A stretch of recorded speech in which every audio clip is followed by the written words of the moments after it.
We'd just like to welcome everyone to our event and thank you particularly to Lori Zucco, who is our hostess for this.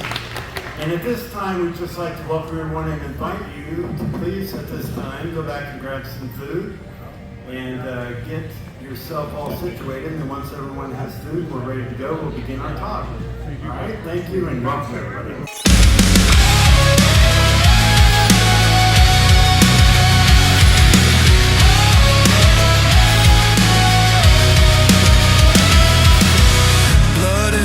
Dirt that left their mark,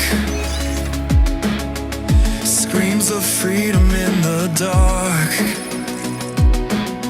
They gave their all so we could stand, and now we crush it with idle hands. So I know we live in this little area pocket of rural Arizona, and I know everybody understands we've got Fort Huachuca close by here, right?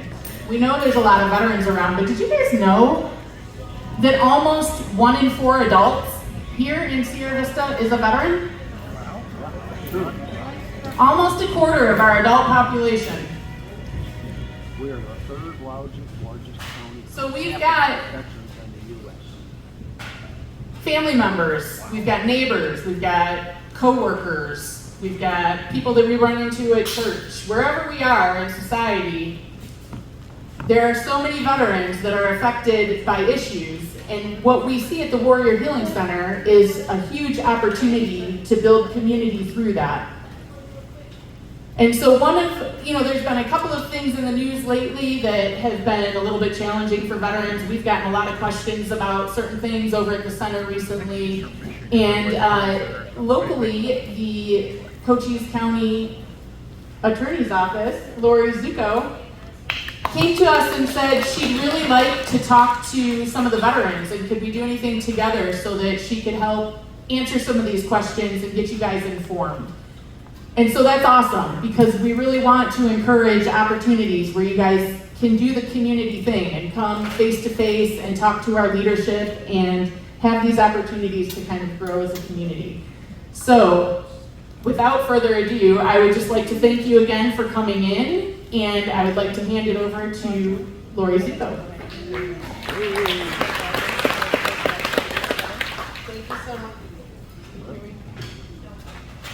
Thank you so much, Kathy and Tim, for having me. The Warrior Healing Center has been so good to us over the years. We've had a great partnership with them. We have done care court with them. Joe Lancaster, give a shout out to him. He sits on our care court board in JP5, and when this issue came up, they said, what can we do to support you, Lori, because I was kind of getting a bad rap, I think, in the veteran community. I'm here to talk to you about it today. I think it was undeserved, and so thank you for having me. I appreciate it. And I want to thank Cochise County did approve they're letting our diversion ladies host this lunch today, and they approved us to cater the lunch. So thank you to the diversion program for putting that on. And we kept getting RSVPs until this morning, Kathy. So hopefully there's enough for everyone. But I think we've exceeded our expectation as far as attendance, and I want to thank you all for being here. So with me today, I have some members of my team. I want to introduce Jonathan Pinkney. He's our new Chief Civil Deputy. Rob McMurtry, Deputy County Attorney. Kristana Watkins, Alternative Prosecution Program Manager. Monica McCall, who is our Diversion Coordinator. Jess Garcia, who is our Public Relations, Social Media Outreach, and a Criminal Paralegal. And then Dina Champagne and Ruth Faulkner are also in my office, and they're both here in attendance to help out. Thank you, ladies, for coming.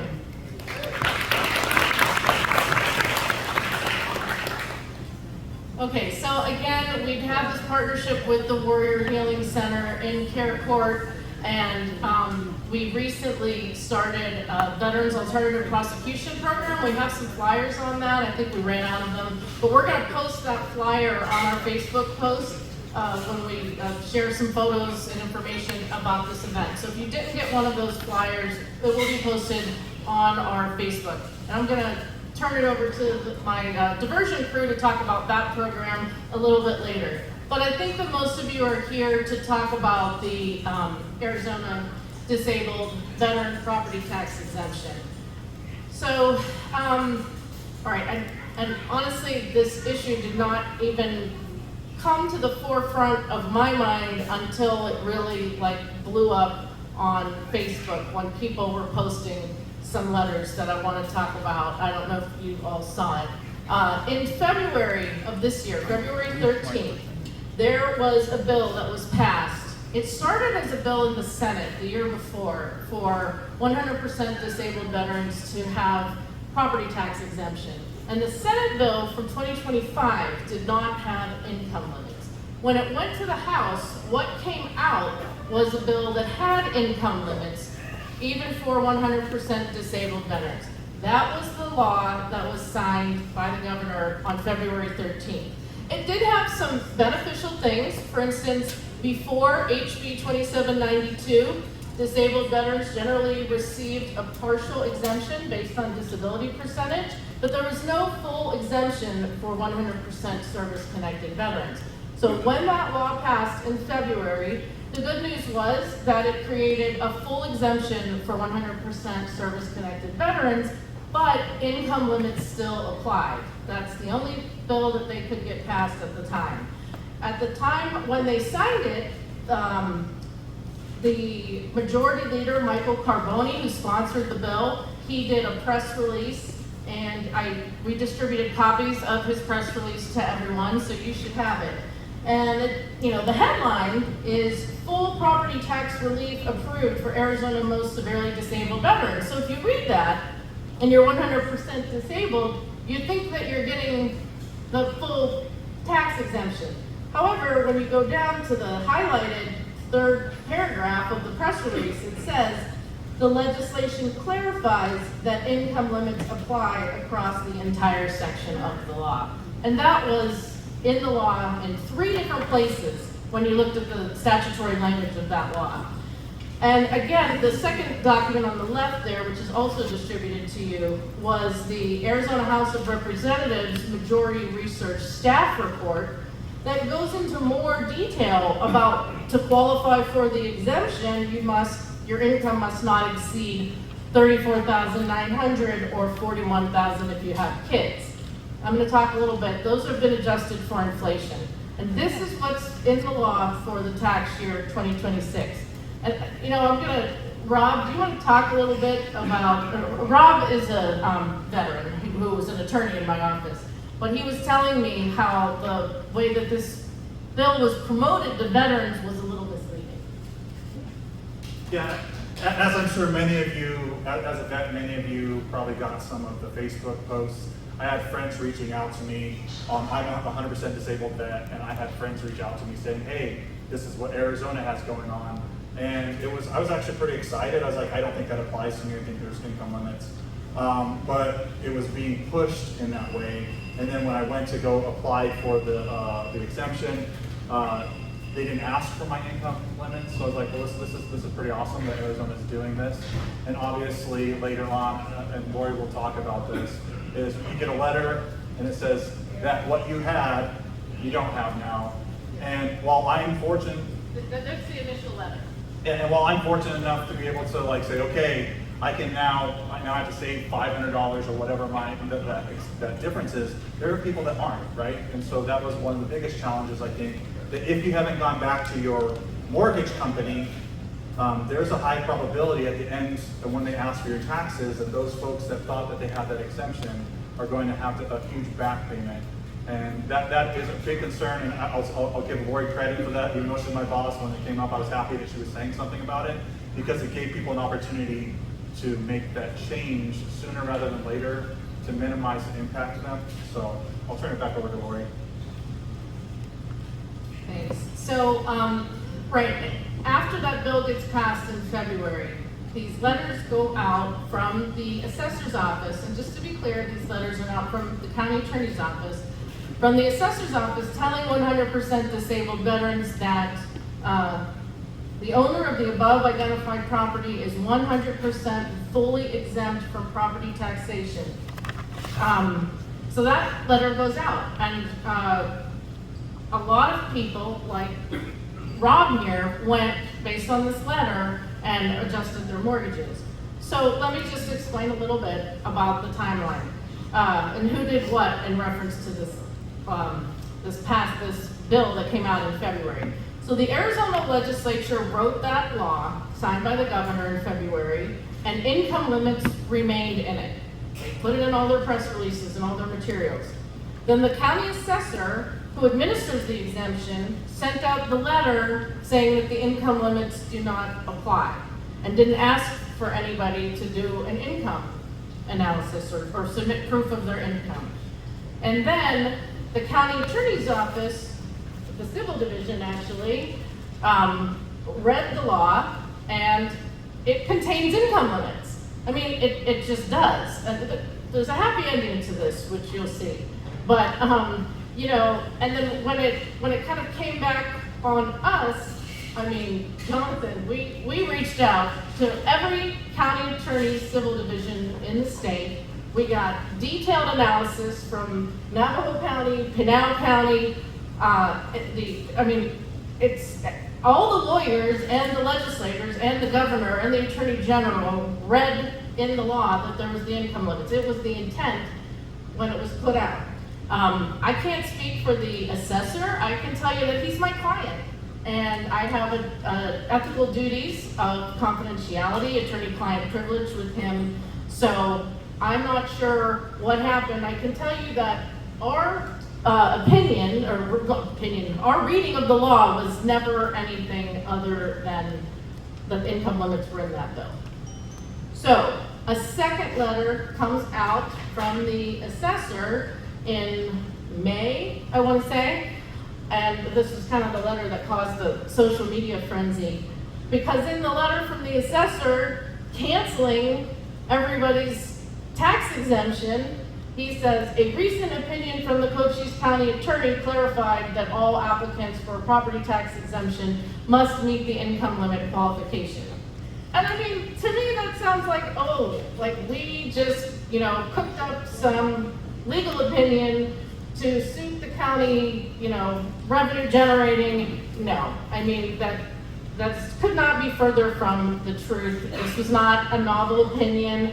It's in the plain language of the bill. It's what every other lawyer in the state and legislator in the state and the governor knew was in the bill. I cannot speak to the misinterpretation by the assessor's office. I think he has owned up to that misinterpretation, but it happened. Again, it's not just a novel opinion by the county attorney's office. So, but again,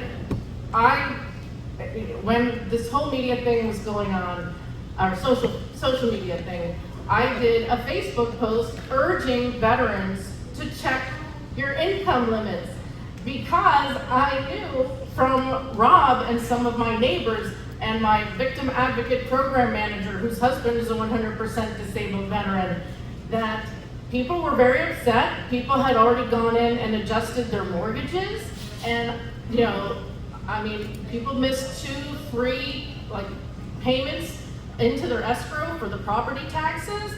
My victim advocate, they're gonna have to play catch up the rest of the year. And so I really wanted to get the word out that you need to check this, because it's just the law. It's not my opinion, it's not my interpretation of it. And I didn't want anybody to have further harm by continuing to underpay your mortgage. So somehow I kind of became the face of this issue, when I'm here to tell you this was not my misinterpretation, this was not my decision, this was not my novel opinion, this was just the law, and that's what happened. So, I have an introduction for Rob, but he's talked, and Rob is an Air Force veteran. He was a contract worker in Iraq. He worked in the HR department for Zucco, went to law school, became a patent attorney. That's a really smart attorney. Then he was a legal advocate, then a deputy county attorney, and he adjusted his mortgage payments based on the assessor's letter. So, you know, it happened, and that's why when his phone was blowing up the day that this all came to light. So let's talk about that February law that's in effect till the end of this year. Income rules for 2026. What's included? Wages, pensions, IRA distributions, capital gains, interest. What's excluded? Your VA disability is excluded. Your Social Security is excluded. If you have a railroad retirement, workers' comp, unemployment compensation, that's all excluded. The limits,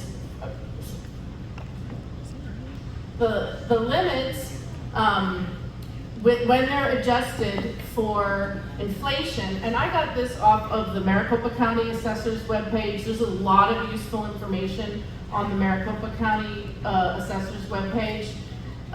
So for single people for 2026, it's $39,865, and for households with children, it's $47,826. So this is for 2026. Less than 100% disabled is there's going to be a partial exemption based on VA disability percentage and other statutory eligibility requirements applied. But Rob, you've looked into it. Do you want to say a few words on this? Yeah, so it's important to know that this legislation does seem to really help 100% disabled vets.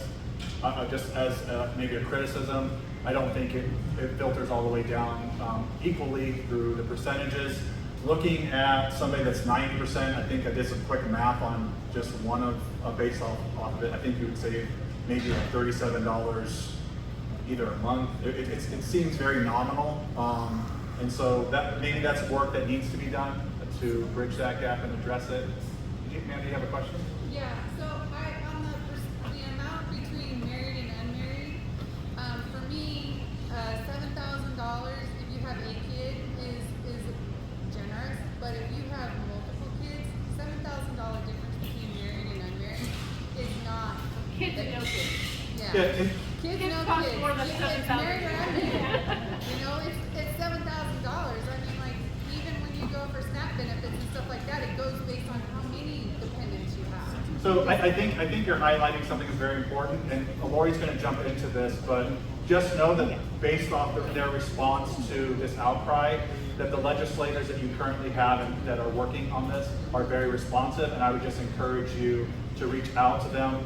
If this is not enough, keep in mind, I think Arizona is probably one of the best, if not the best state, as it relates to how they're treating veterans for property tax purposes. I'm not going to say more than that, but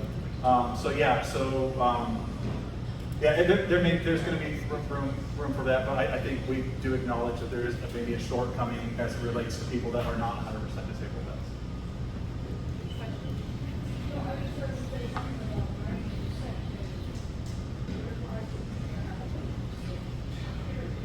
Yeah, so there's elements, so there is 100% is kind of its own little area that it addresses, right? And the income applies, right now income limits apply to all. However, there is an element of the bill that addresses people that have percentage disabilities. And basically there's a number that it has, and you get a percentage of that removed from your annual assessment. But it's not, from my reading, it's a substantial amount, and it's not equivalent to the 100% disabled veteran. Does that make sense? There's some shortcomings that probably need to be addressed. So. Okay, so this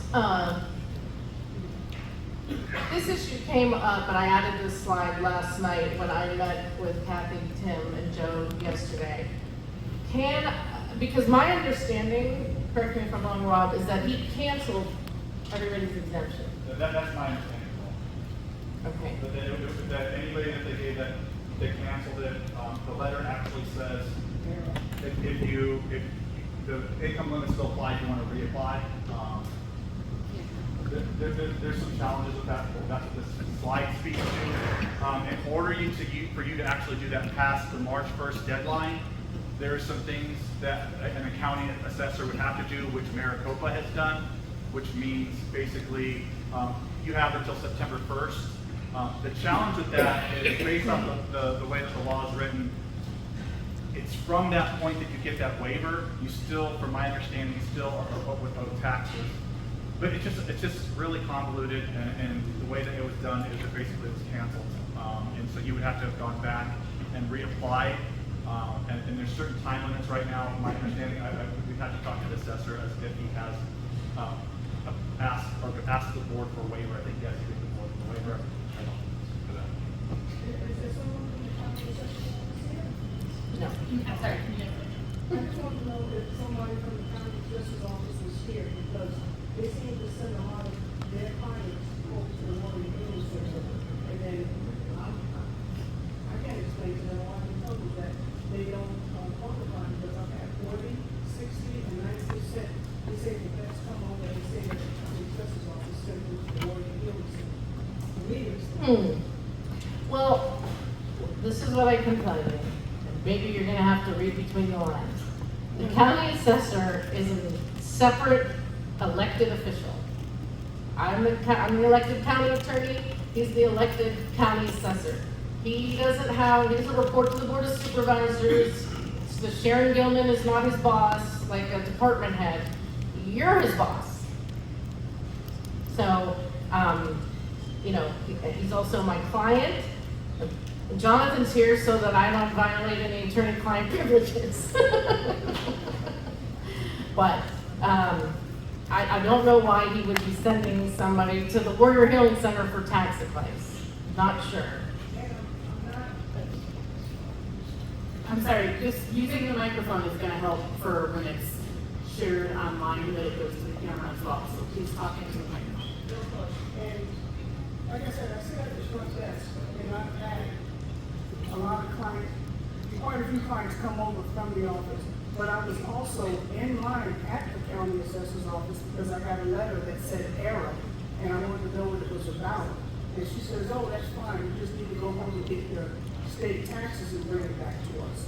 And there was a gentleman that was there, and she actually told him to go over to the Warrior Healing Center.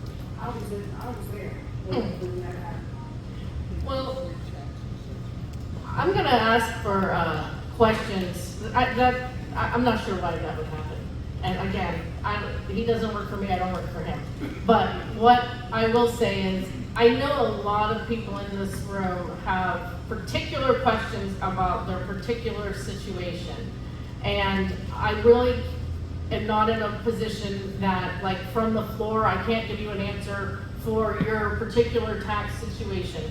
But what I was talking to Rob about, because Rob and I sit on the executive board of the Cochise County Bar Association, is that we would like to work with the Warrior Healing Center and have the Cochise County Bar Association get some volunteer lawyers. We'll set up a clinic, and we can have veterans come in and talk to our local lawyers.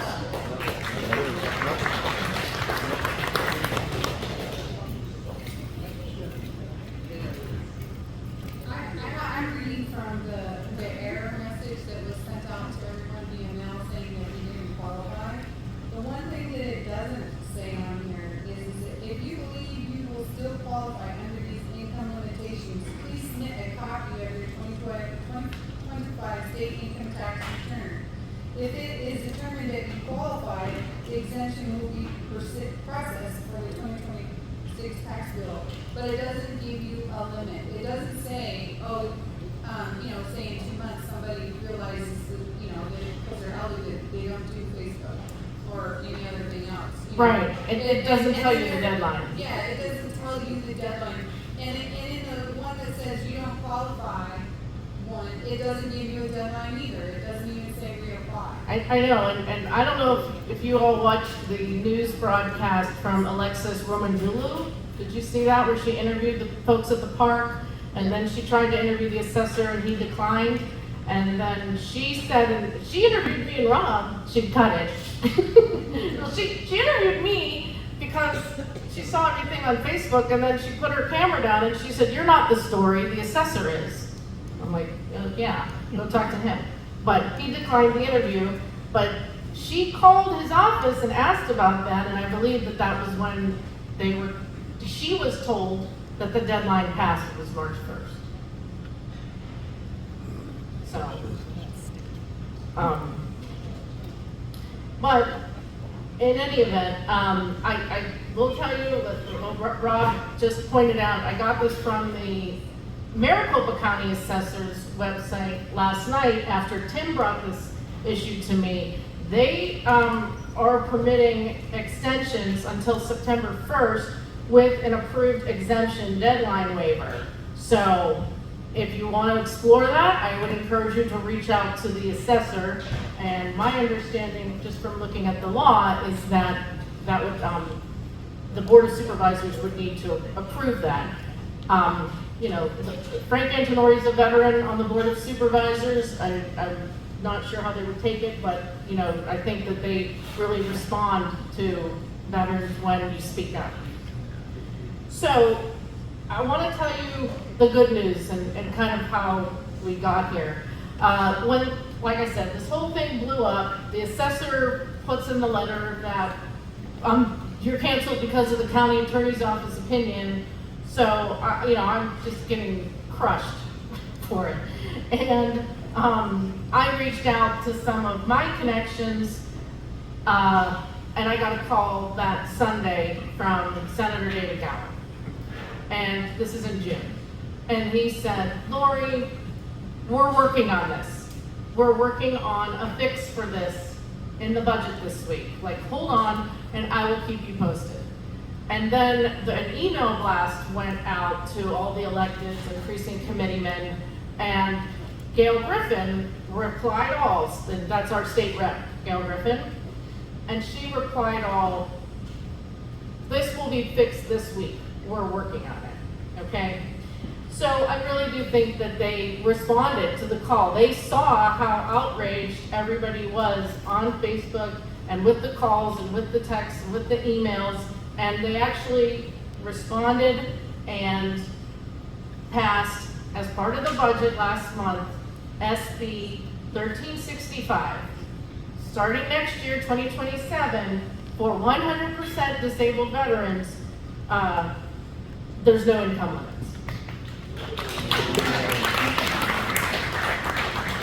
Starting next year. And then, you know, again, this started as a Senate bill, but then it went to the House, and that's where it got jammed up last time. But the House in HB 4168 agreed to remove the income limits, and the governor signed it into law on June 13th. And this has been verified. I've been at 2 other events with Senator Gowan and Representative Griffin since then, and well, you guys were there, you ladies were there. They touted this at a luncheon we were at on Tuesday, that this is the real deal and that this passed. So I would say that, as Rob pointed out, even the new bill, if you're not 100% disabled, your tax relief is still not going to be great. So I will just say, like, your work is not done. You know, if you want more tax relief for the 90%, 80%, 70%, I would encourage you to keep at it, to keep lobbying your legislators, and to make your voice known, organize with your veterans groups, and do what you can. Sir. So the question is it the same process that we went through this last time without the negative response? So on January 1st, we can go ahead and go to the assessor's office, submit for the exemption, like everybody here probably already did previously. Yeah. Is that the same process? If that process would, the same, what we did this last time would Correct. be the exact same. In theory, assuming, and I'm sure that we will make sure as much as humanly possible that we have all the proper legal understanding for the folks involved, is that you wouldn't have to if you're 100% disabled vet, provide its income verification. So that's exactly how we did it this time. So in theory, that's how it should be done, but I will say that that's not our process, it's the county assessor's process. So. And also, it's my understanding that we have to do it every year. Like, we wouldn't be 100% disabled anymore. I'm not sure. I'm not sure with that. I thought. Told that if we didn't reapply every year, our taxes would come back. Yes, I think that you are correct, because somebody brought up to me the fact that in other counties, the assessor does not make them reapply every year, but our assessor has, I believe, made a policy decision that you need to apply every year. Something that we amended in that. Can we amend it in a law that says once you're 100%, you're 100%? I think that that's in the assessor implementation of it. So again, you know, just like your legislatures are elected, your assessor's elected. Lobby your assessor.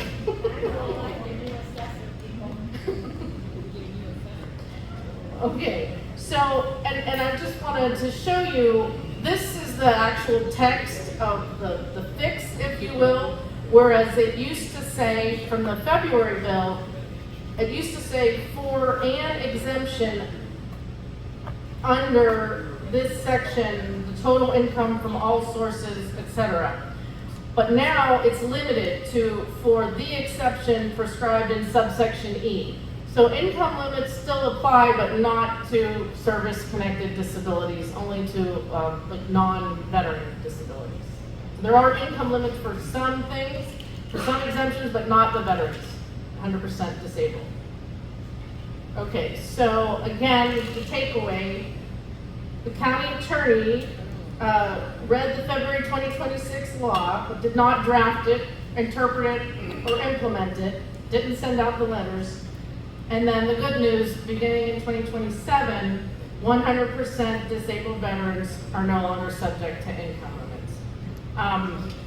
I had a really great conversation with Ted and Joe and Kathy last night about what this will really mean as far as loss of revenue in Cochise County.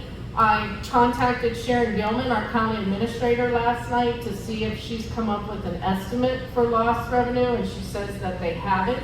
I will tell you that one thing we're working on in the legislature next year, to the extent that we're working on it, I'm on the executive board of the Arizona Association of Counties, which is the county's lobbying group, and I sit on the AC2A and ACASA, which is the Arizona County Attorney and Sheriff's Association subcommittee and or subgroup, and the Arizona Association of County Attorneys subgroup.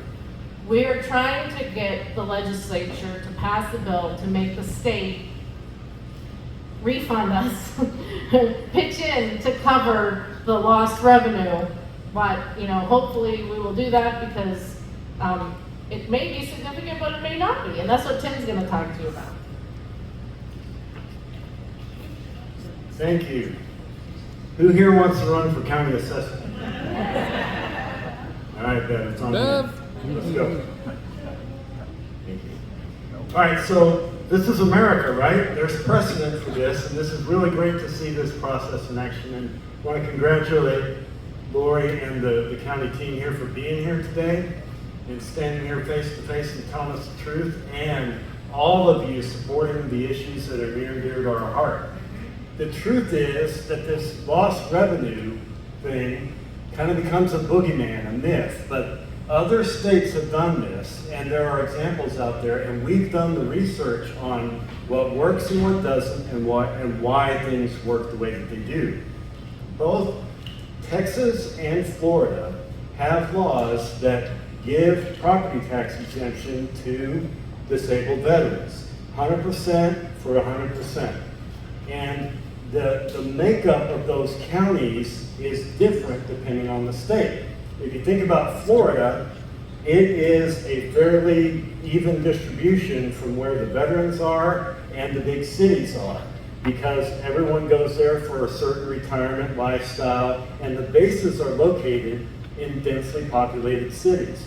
So when they exempt the 100% disabled veterans from property tax, they don't really feel that income loss, because you're talking about Tampa, right? That is a very small distribution. When you talk about Killing, Texas, on the other hand, very different demographic. There's the military base and then a whole bunch of retirees and not much else. And you're far away from the big city in Austin, right? So they had to necessarily legislate that reimbursement for those communities that don't have a lot else going on.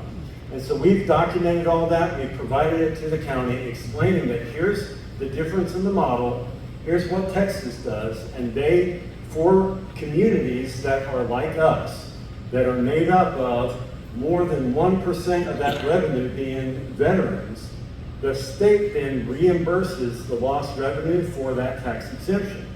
Because the state is mandating, you know, you can do this for these people, and therefore the state is giving that back. Why? Well, what Texas learned is what we see here. The total amount of revenue that we get from disabled veterans on property tax is somewhere between $1,700 and $2,000 a year. But the revenue that disabled veteran families bring into the community is substantial. So when we do the math and we show the disability benefits that come in from the federal government, the educational benefits that go to dependents and spouses, and the health care benefits that it creates, it more than offsets that lost revenue. So it benefits the state to do this, it benefits the county to do this, it benefits our veteran families in a rural setting like what we have here. So our work is not done. We have to continue to work with our legislators to get this. But the good news is they're doing it in other places. We've captured that, we have the documentation, and we can show that creating a community that takes care of its veterans draws in more veterans. And that creates better communities, better families, better schools, better social services across the board. And that is just known from the other experiences that these states have. And that's what we want to achieve here. And that's how we address the loss of revenue from the property tax exemption. Any questions? Yes, sir. What's the name of the current county tax assessor? Is he up for re-election? What's that? What's the name of the current county tax assessor? Who's our assessor? Who is our assessor? Philip Leindecker. Is he up for re-election this year? I do not know. Is he up for re-election? No? I feel some momentum coming. All right. Any other questions? Good. Lori, back over to you. Thank you.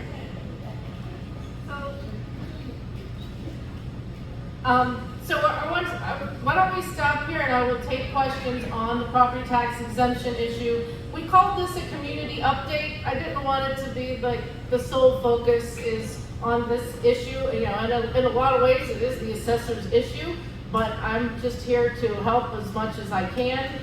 The rest of the presentation is more of highlights from the county attorney's office and the Veterans Diversion Program. I would love it if you would stick around, but to the extent if you're really just here to talk about the property taxes, let's take the questions on that now, and then I'll move forward with the rest of the presentation.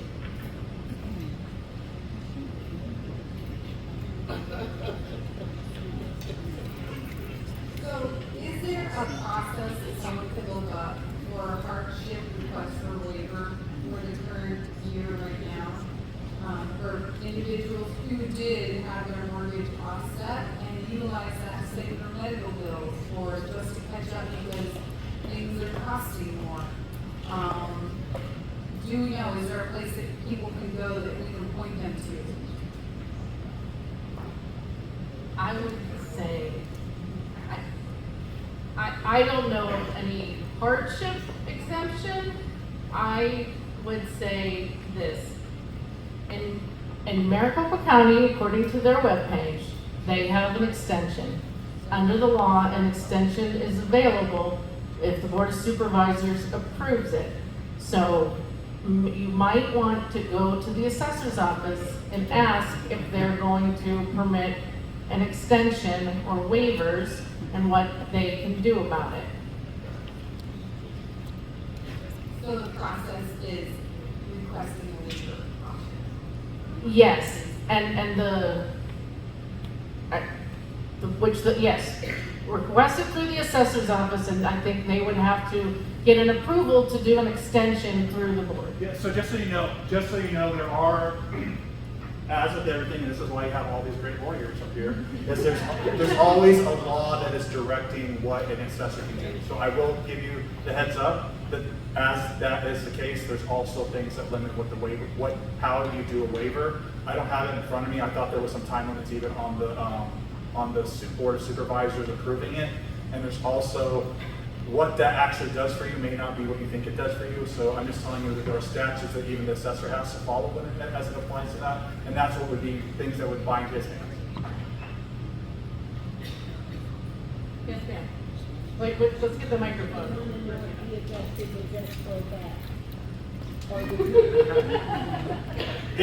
The story is, it really is a nightmare to adjust your escrow back, because you now need to go back to the assessor and you need to get the new tax estimates. You need to send that back because your escrow folks generally got rid of them.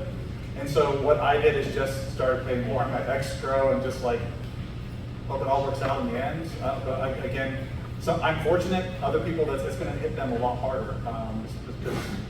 It's just something that could have a major impact on the community.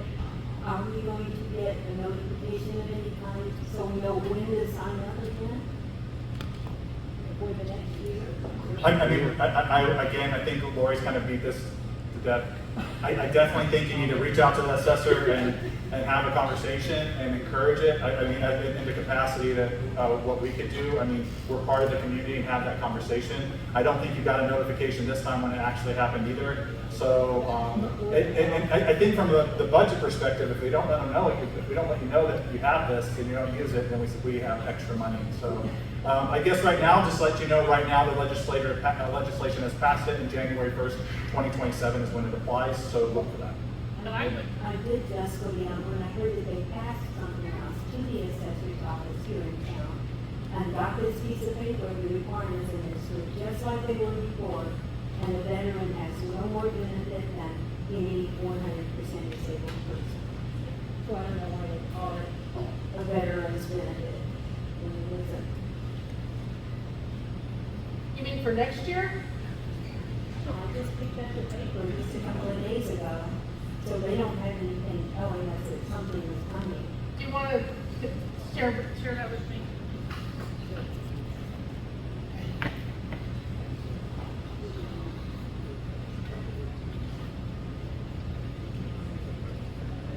Because nothing tells you what line on your income tax verifies your income level. So This is for the 2026 they don't have anything. tax year, that has the income limits, and the income limits in here are the newer ones would be adjusted that we talked about. So this is for, it says right here, for filing period 2026, January 2nd to March 1st. So this is for this year. Yes, but they don't have anything new. Oh, well, maybe they just haven't updated the literature. That's what I'd like to have, but do we have to just keep going back and back until we get something, or? I think that you apply for it. It looks like between January and February. So I would go back next January and I would apply for it. Yes. Ma'am?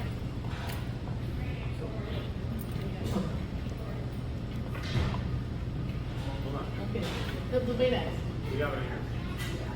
So I just have a question.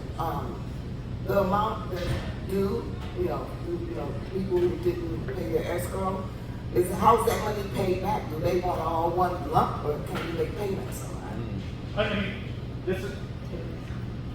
This is basically just how escrows always are dealt with. If you have a shortcoming, then next year your property bill is going to be more. Right? So that's universally how they deal with escrow short. They do a reassessment, and that's how that would be handled. I don't know what other experiences you guys have had in filing for this. I recently got my letter, so I attempted to contact the assessor's office. Please don't be sure, bring your paperwork on down. I called back and then they said, oh, it's closed. You can't apply until after January 1st, which I'm sure everybody else is heard.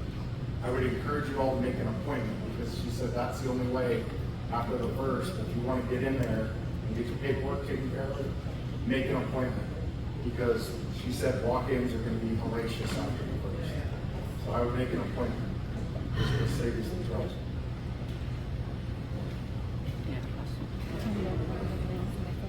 If you have a question, raise your hand.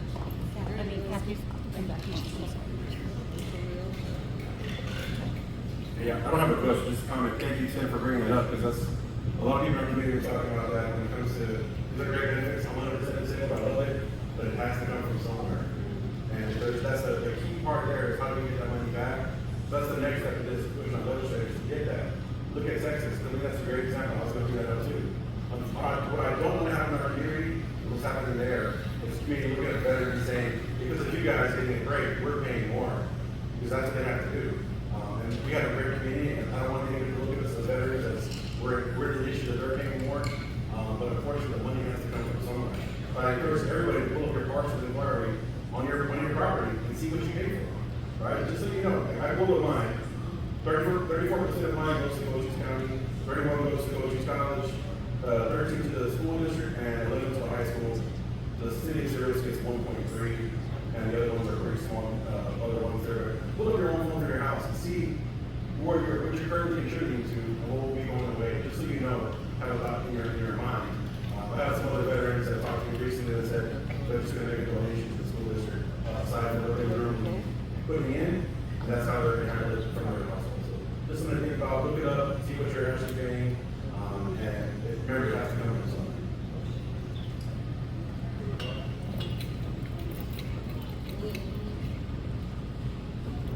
Hi. I was just going to ask, does the assessor plan on communicating to the vets in the county? You said that he declined comment, but I was wondering if there was an opportunity for him to reach out to the community instead of all of these vets one by one trying to make an appointment, getting pushed off and not getting the answers that they need. Because I think that there should be some kind of accountability, and like you said, if there's going to be extensions or penalties, maybe that could be addressed all at once. Yeah. You know, I just saw it on the news that he declined the comment. That would have to be up to him. You know, I speak at Rotary meetings all the time. I speak at luncheons all the time. I proactively make the ladies at the lunch, hey, can I please have 5 minutes to talk about this? And, you know, if you have questions, maybe invite the assessor. So if you're a member of a group, I went to the American Legion in Bisbee with Rob last Sunday. I'm speaking at the VFW next week. If you are a member of an organization, I would encourage you to reach out to the assessor to ask them to come speak. If I haven't spoken to your group yet, I'm happy to come to your group to come speak. But that would have to be, like, he's his own elected office. So that would be his decision. Yeah. Oh, I do want to say, I know Lori, and I've watched you a lot, so I do appreciate that you are not afraid to tackle hard issues, and you come out and you meet and greet everybody, and you're just honest about what's going on. So I appreciate that. As far as the assessor, like you said, and you weren't sure, I think, that who could make the decisions to make the extensions, whether he had the capability of being able to do that authority, or versus it has to go to the those county supervisors. Could the county supervisors have him in attendance? Like, I just feel like everybody needs to be together. I think it's so obviously authorities are given to certain elected officials. He is the authority as it relates to this, and it's my understanding that he would have to make the request, and that the county, the board of supervisors, he would have to make the request as that authority, and the board of supervisors would have to approve that. So that's my understanding. And if I don't have the statutes in front of me, I thought there was some time limit constraints on it. So I want to say that because I want to make sure you understand that the time for that may have passed. I don't know. Oh wow. Okay. And let me just ask, is there anyone here who would be interested in doing this same type of event with the county assessor or board of supervisors? I can't hear you. Maybe? Yes! Oh, yes, okay, good. Because we will, if that interests you guys, we'll work together with the elected representatives in their offices and docs, because we're very interested in doing what Lori described and having these events when there are issues important to veterans. We're happy to put that together. So we'll be communicating with you guys on Facebook on what we can put together going forward. All right? Okay, are there any more questions? Okay, well, I'm gonna continue with my presentation. I would hope that you want to stick around, but if you just came for the tax issue and you take off, you won't hurt my feelings. Maybe we'll just take 5 minutes. And I'll be available if you want to speak to me. All right, we'll take 5. And once again, we just want to say thank you to Docs. Everyone give them a hand.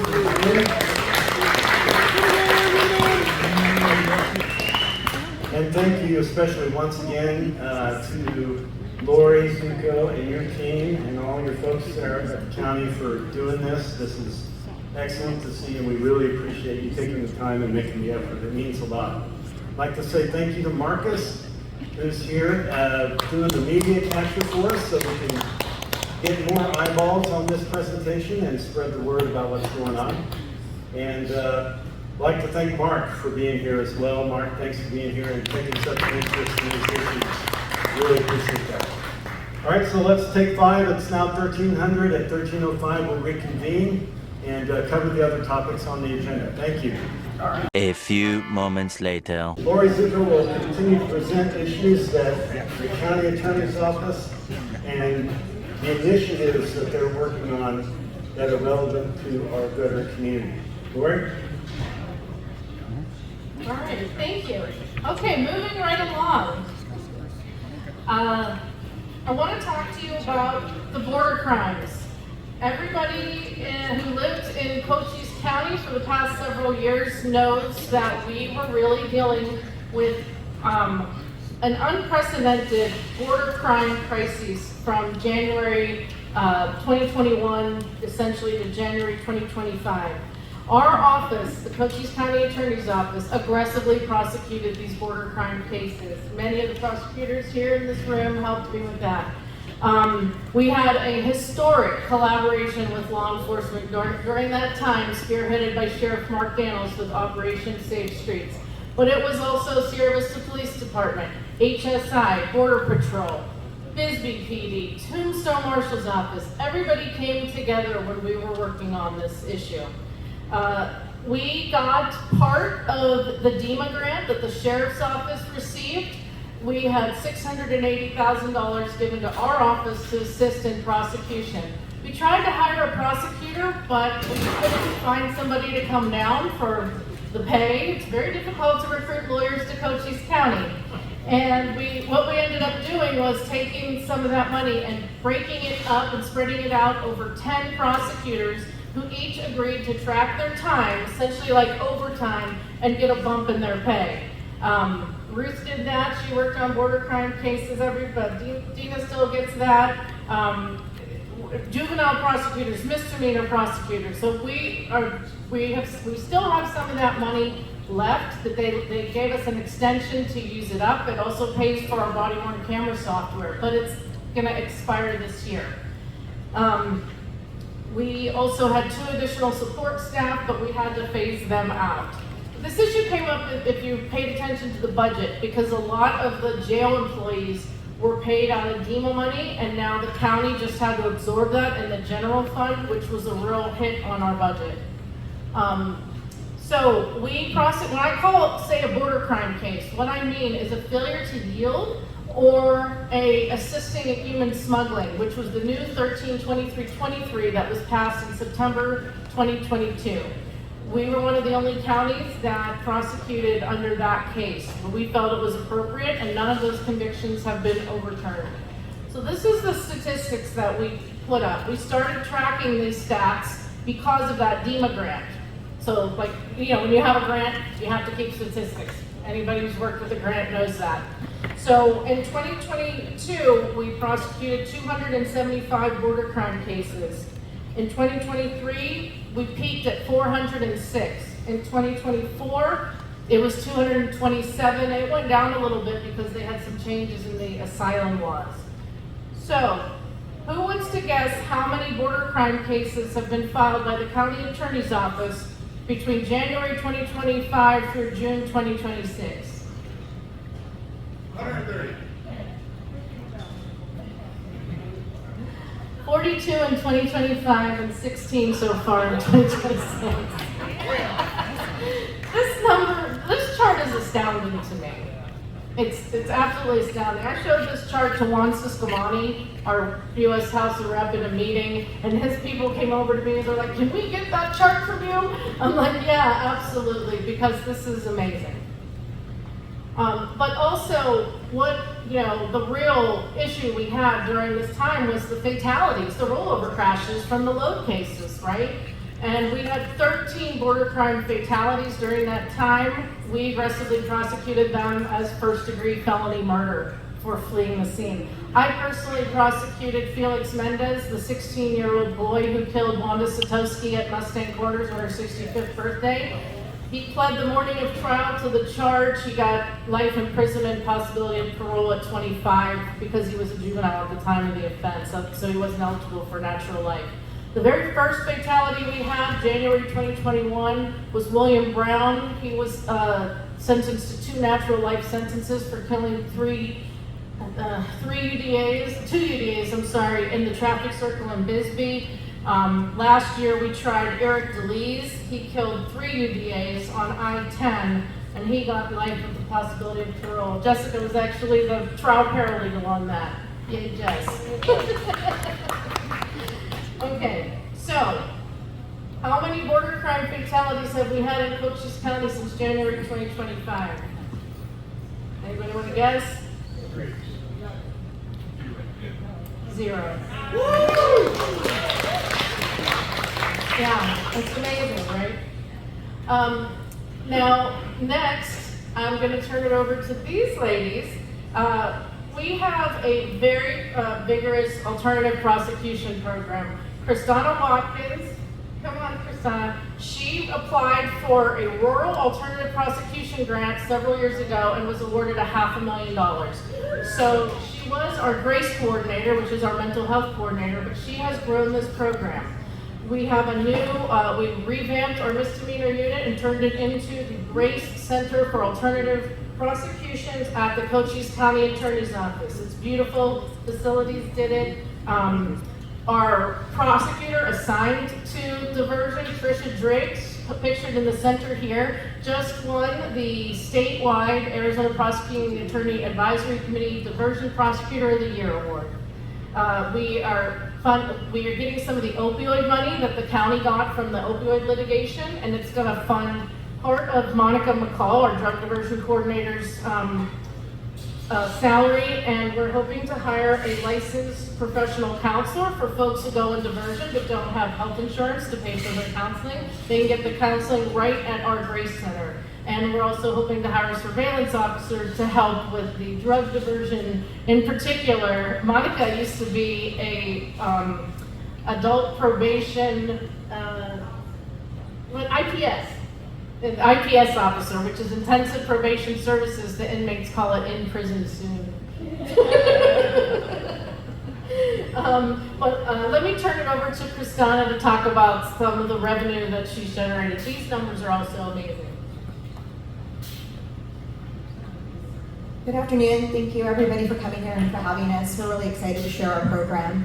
First, I want to start with this program, GRACE, which was initially to address the issues of people who had mental health issues, but they were in the criminal justice system, started back in 2019. That's the position that I took.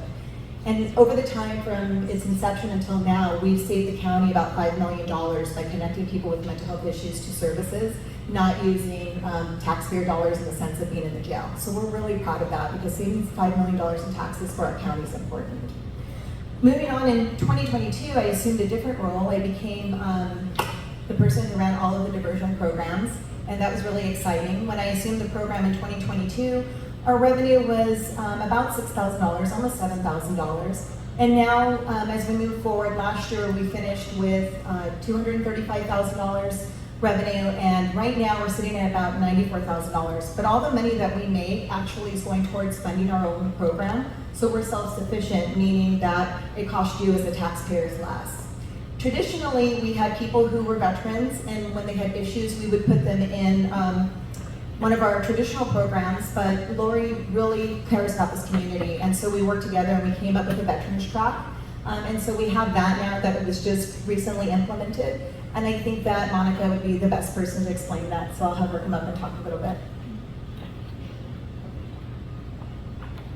Let me forward through some of these slides. This is the new training center at the Grace, training room at the Grace Center. And we've already done a training for the defense there. That's Michael Powell putting on a training for the defense bar. And this is, let's talk about VAP. We call it VAP, Veterans Alternative Prosecution Program. And we started it last year. Monica and Kristana are both married veterans, and they really believe in veterans issues. So I did go to the legislature this year and meet with Senator Gowan, and we worked on a bill for Veterans Diversion Program to make it formalized in the legislature. He tried to get funding attached to it, but they stripped it. But you know, baby steps, as we saw with the property tax. We're gonna hope to make a push again to get more funding for diversion now that we have the legislature recognizing this Veterans Diversion Program. That was SB 1275 that he got passed. I came up there and worked with him on it. It was really fun. So let me turn it over to Monica now, who is heading our VAP. Hi everyone, thank you so much for staying here and for listening to all this information. Ms. Watkins and Ms. Zucco are the persons that hire me to do this type of work, okay? So my title is Diversion Coordinator. My supervisor is Ms. Watkins. We work together with this new program for veterans. In our diversion program, which is a program that is alternative to prosecution, we have multiple categories of cases. We deal with criminal cases. So when we have a veteran that is encountering problems with the law, we talked about creating, Ms. Zucco talked about creating a program that can assist in resolving that case without prosecution, without a conviction, to have this person get the help that they need by completing counseling or getting the assistance that they need for their health benefits, right? And so with this program, when the person completes those requirements, then we ask the county attorney's office to dismiss that case, okay? And moving forward, it's a very fairly new program. So moving forward, we are not going to be charging the veterans any money for this program, okay? Because we want to make sure that we give back to you for your service, for everything you've done for us and for this country, of course. So let's talk about a little bit about the requirements and how we do all this. Ms. Watkins and I work together with this, okay? The Sierra Vista office, the Sierra Vista courthouse gets cases in, lower cases and felony cases, okay? Those cases get recommended to us. We go and meet with that person. I meet with them initially and do an interview with them, okay? To find out who they are. This is when I learned that they are veterans, okay? So once I know that they are veterans, I set up a second appointment and we do a second interview with them. And this is when Ms. Watkins comes into place and we both interview this person and get a little bit more information privately about their background and where we are and what needs they have, okay? We ask for misdemeanor cases, we ask for them to do a minimum requirement of 20 hours of counseling, okay? We want them to get that help. We want them to go back, and if they're avoiding seeing a therapist, we want them to go and get that help. They do, and we say minimum of 20 hours because it all depends on that veteran, on that person, right? Everybody has different needs. And so then once they go and get that help, they complete those hours. We do ask for community service. We ask them to come and meet with the Warrior Healing Center because the Warrior Healing Center has some programs that are so beneficial for our clients. And so we want them to get the help. This program is a voluntary program. So our clients that we meet with, they don't have to participate, but we encourage them to participate because there is no loss for them. It's just only gaining the help that they need. Okay? So once they complete those requirements, then we do ask for their case to be dismissed. Sometimes the program can be 5 months, sometimes it can go up to a year, depending on the need of that person. Okay?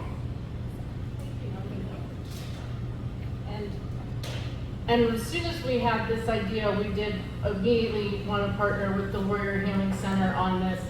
We aren't just getting off the ground on it. We had somebody relapse. It was pretty upsetting, I know, to Monica. But like I said, it's a new program. We haven't even we had one person graduate, but we didn't do a ceremony. Hopefully we're gonna have some graduates come up in the next few months, and we will advertise that and put it out there because they will have really earned it. So some additional highlights from the County Attorney's Office. I think we have a few minutes left. There's Jonathan, he's our new Chief Civil Deputy. Jonathan comes from Pima County Attorney's Office, where he was there for 13 years. Before that, he was in Federated States of Micronesia for 3 years as legislative counsel. Before that, he was a staff attorney for the Arizona Court of Appeals. He went to U of A Law School. He has a master's, and he's from the UK. So he was very upset about England losing to Argentina yesterday. Okay, quiz. What do the new Chief Civil Deputy and County Attorney Lori Zucco have in common?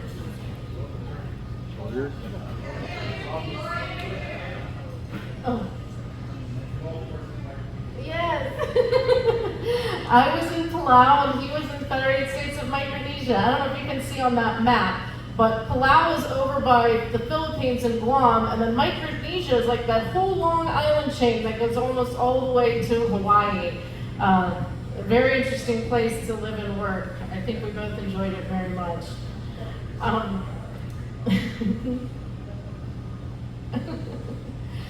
One of the big cases that we have going on is a 1984 cold case called the Hairport Homicide.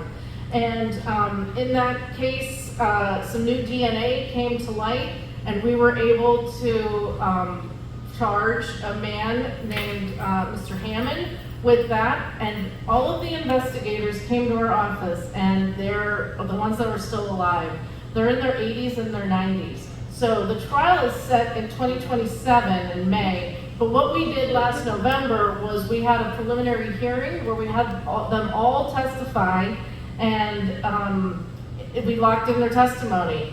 So that was very good. And after the preliminary hearing, Mr. Hammond was indicted on premeditated first-degree murder. Yeah. Another thing that I did when I became county attorney was, this impacted Jess, I was able to get all of our felony criminal legal secretaries reclassed to paralegals. It used to be that a legal secretary would type a motion and make copies and copy the disclosure. In our office, they used to bait stamp it with handwriting pen in the bottom right-hand corner.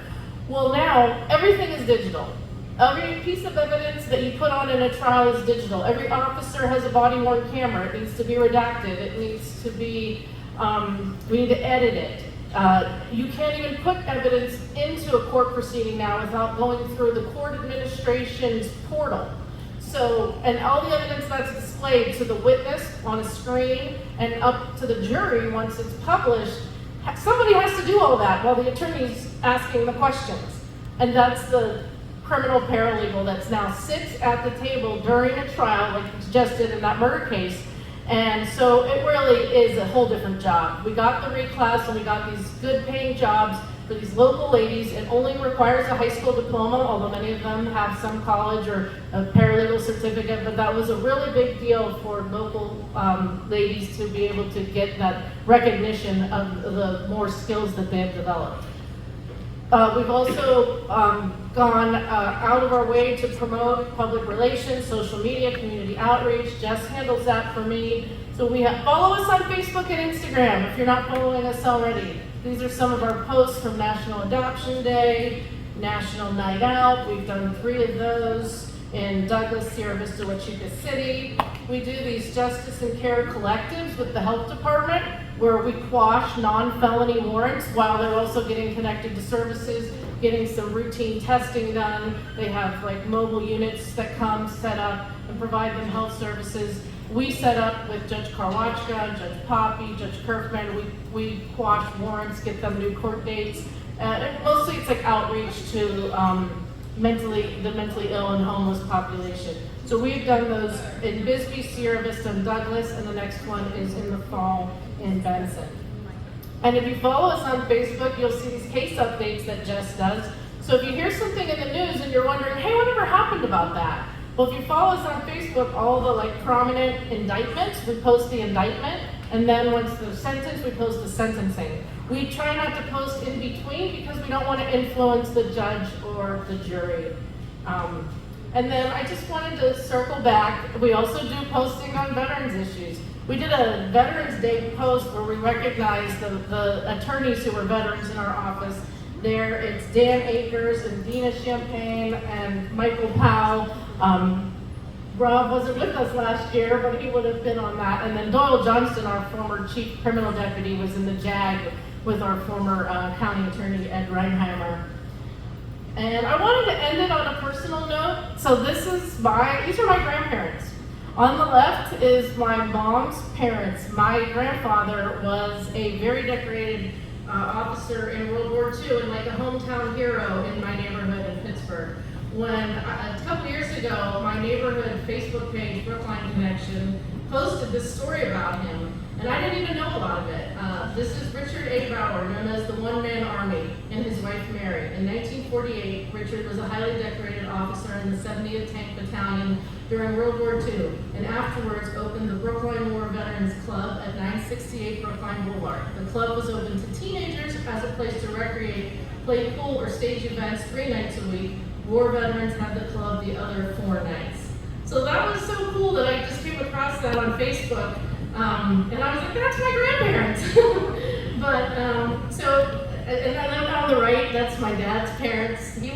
My papa Tony was a merchant marine, so he didn't really see too much in World War II in the way of combat. And I like that picture because everybody says I look like my Nana Ruth. I'm not a real blonde.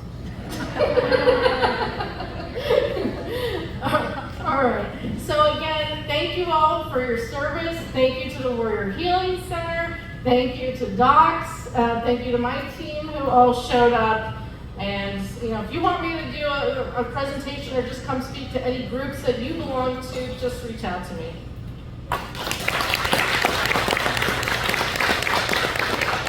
Thank you so much once again, Lori. We really appreciate it, especially that rare look into your family history of military service.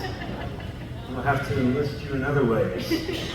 So, and thank you everyone for coming. Thank you for staying. Is there any other questions before we go?